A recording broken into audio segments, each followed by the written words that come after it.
Go up. Yan. Short. May masikip, may pain. Lalo na yung tong scapula sa ilalim. Hawak po kayo ulit dito. Yan. Tignan ko ha. Kung anong pagbabago so far. Taas niyo po ito. How's this one? Parang mas mataas. Try po yung kabila. Go up. How's this?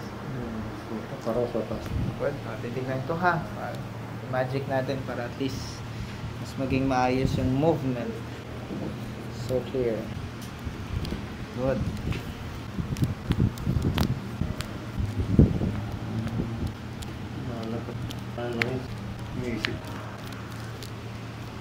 Very good. And now with your elbow. Good. Good.